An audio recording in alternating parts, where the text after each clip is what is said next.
Hi guys, and welcome back to the channel.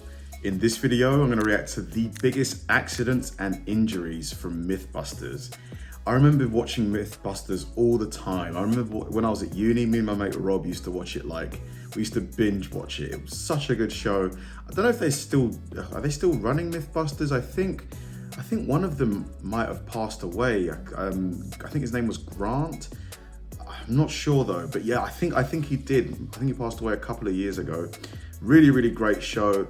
They do lots of sciencey stuff, experiments, answering a lot of these what if this or what if that type of questions.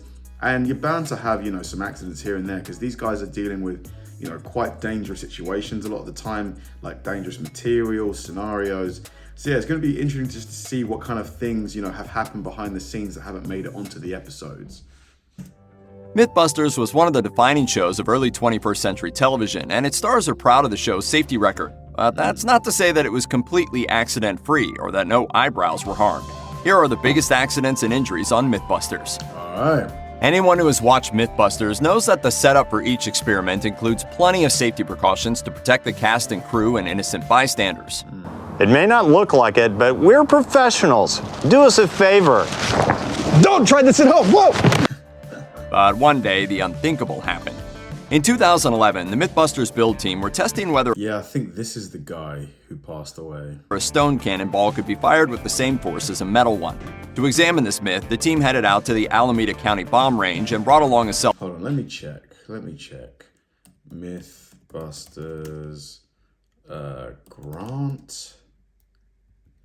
Yeah, it looks like I was right. Yeah, a couple years ago, Grant Imahara.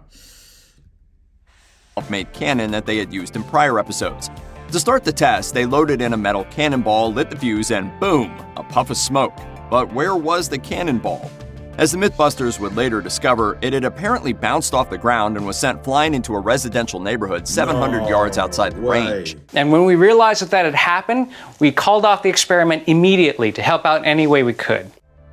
From there, the cannonball followed a hectic trajectory. According to the Los Angeles Times, it smashed a 10-inch hole through one house, bounced off the roof of another, and ultimately came to a stop after hitting a parked minivan. The MythBusters have described this incident as their worst day ever, and rightly so. I think we all have the same worst possible day ever, and it's going to be Cannonball. Thankfully, no one was hurt, but regardless, the network promised to pay for any damages, and Adam and Jamie personally met with the affected families to express their sympathy. The MythBusters also made sure to be even more safe with their projectiles in future seasons. The cannonball incident aside, the biggest— Man, imagine you're just chilling in your living room, having breakfast with your family, and a cannonball just blasts through the wall. Accidents on MythBusters almost always happen to the MythBusters themselves. In the 2008 season, Grant, Carrie, and Tori decided to test whether a cloud of sawdust that was lit on fire would produce a huge fireball, as a recent viral video had shown. To examine this, the build team built a cannon that shot sawdust into the air, which was immediately lit with a flare. To their surprise, the resulting fireball resembled the one in the viral video almost exactly. But the curious team decided to take things up a notch and build an even bigger cannon. This time, they filled it with a highly flammable powdered coffee creamer.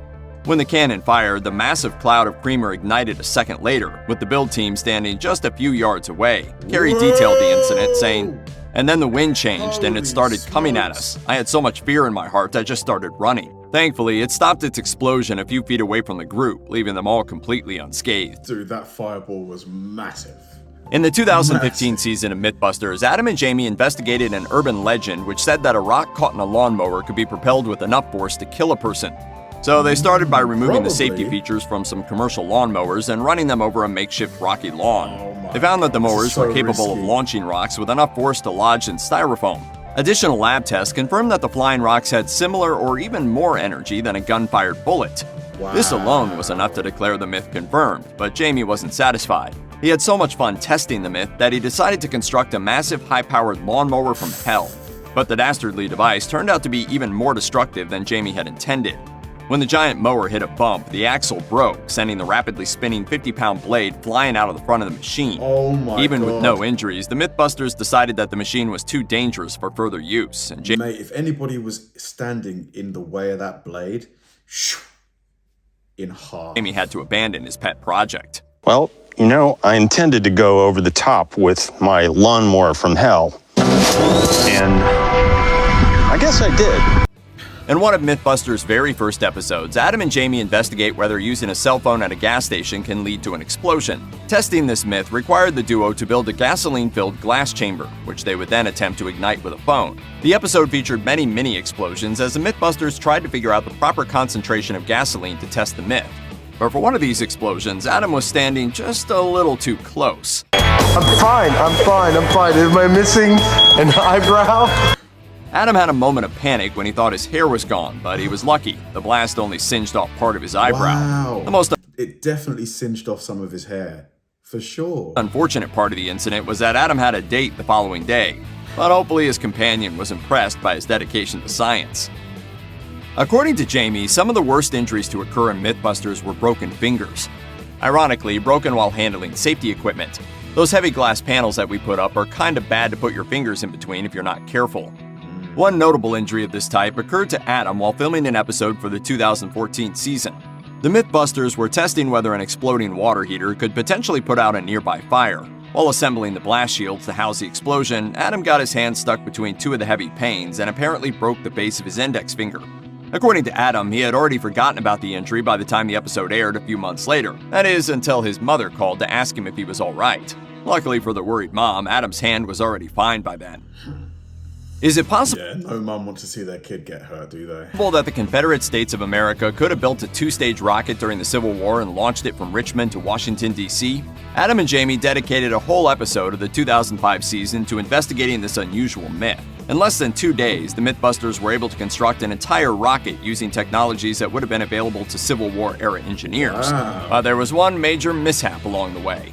Adam and Jamie were pretty confident that they had built a working rocket, so they decided to perform an indoor ignition test. They put the rocket in a big metal shipping container and rigged it so that it could be ignited from outside the lab.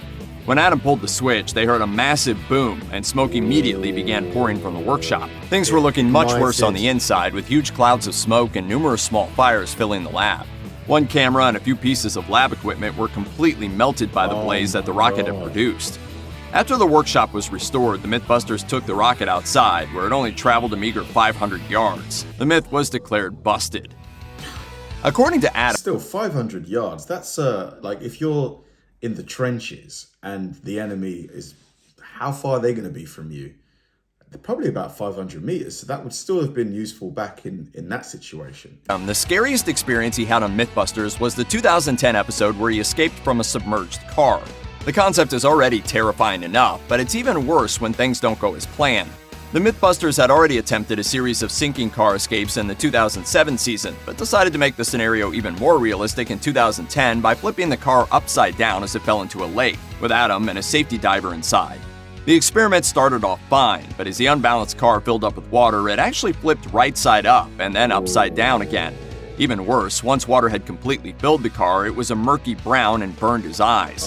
Adam found that he was completely unable to escape under these conditions, so he tapped out, asking the safety diver to pass him the oxygen tank regulator so he could breathe.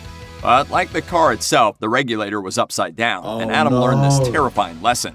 And an upside-down regulator will give you air, but it also gives you a lot of water. Now disoriented and choking down water, Adam boldly reminded himself to keep a level head. He was soon able to open the car door and escape. Oh my The first myth that the myth That must have been quite terrifying when he was trying to breathe through the regulator and just like a bunch of water goes in there.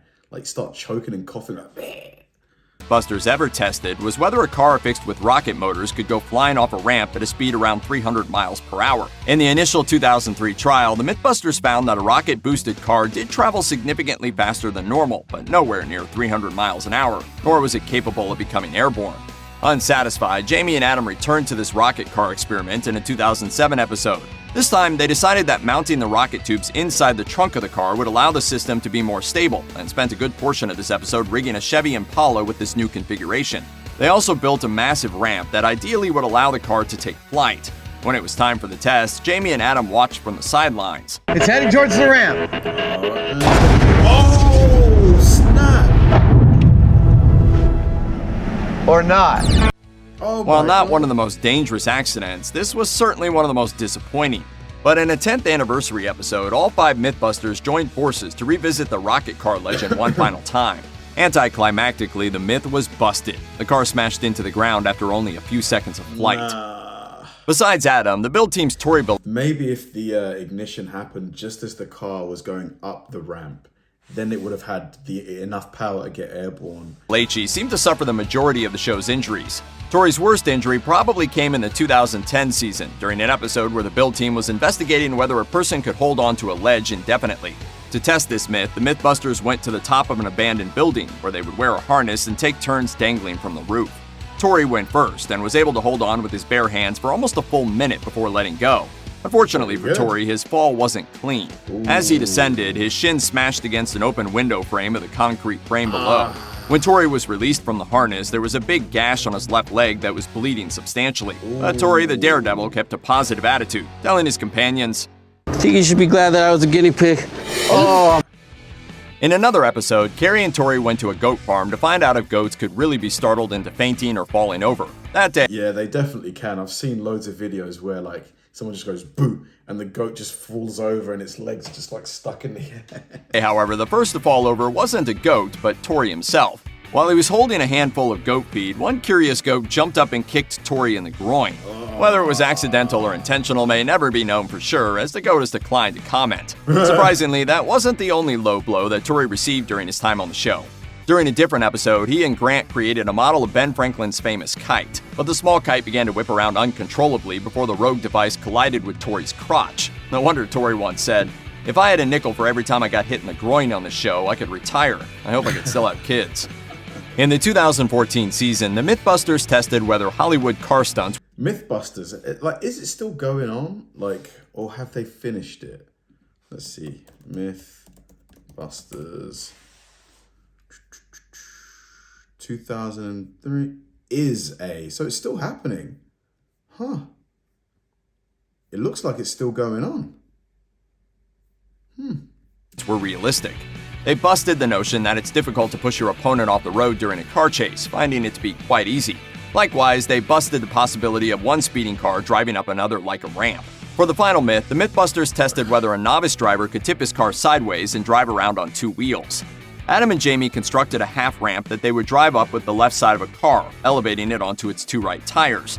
But after hours of attempting to use the ramp, they found themselves completely unable to control a half-elevated car, or even to keep it on its right wheels for more than a few seconds. When they called in a veteran driver for guidance, their attempts improved somewhat, until they didn't. In one particularly bold test, Adam was able to drive the half-elevated car for almost 10 seconds. Wow. I personally think it would be great to roll it, but they tell me that's bad.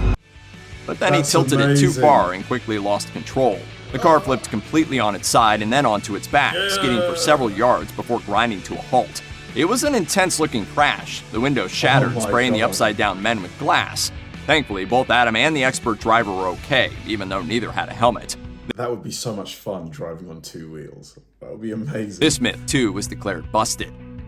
In 2009, 2 years before the Cannonball fiasco, the build team decided to test a particularly silly myth. Can a person literally have their socks knocked off by an impact? They started the test by putting socks on the show's famous test dummy Buster and hitting him with a massive pendulum. His socks remained on his feet, so it was time to go bigger. The build team acquired 500 pounds of ANFO, an ammonium nitrate-based explosive, and brought it to a quarry outside the town of Esparto, California. They placed sock-wearing mannequins at various distances from the blast point and prepared to examine the results. But the outcome of the test was overshadowed by the sheer size of the blast. The massive explosion sent shockwaves through the town of Esparto, shattering several windows. Wow. According to KCRA-TV, one woman was even knocked off her couch by the powerful blast. No way. Luckily, no one got seriously hurt, besides the MythBusters' reputation that shockwaves are the coolest thing, though. The way that clap. Hurt, besides the MythBusters' reputation, that is. Esparto residents criticized the show for not warning them about the explosion in advance, and MythBusters had to pay for several window replacements. A later episode revealed that the MythBusters never returned to the Esparto quarry after that. It's probably for the best. Yeah. Check out one of our newest videos. Great video. Such a brilliant show, MythBusters. Watching those clips really brought back a lot of memories, like when I was a bit younger, much younger, just chilling out, watching MythBusters with my mates, just having some popcorn. Yeah, fun times. Yeah, like, it's such a good concept for a show as well. And it does a good job of making science interesting and cool and like digestible for the average guy, because I'm sure there's a lot of really clever science involved in the experiments, like the gases and the materials and, you know, situations and stuff. Yeah, really great show. Thanks for watching, guys, and I'll see you in the next one.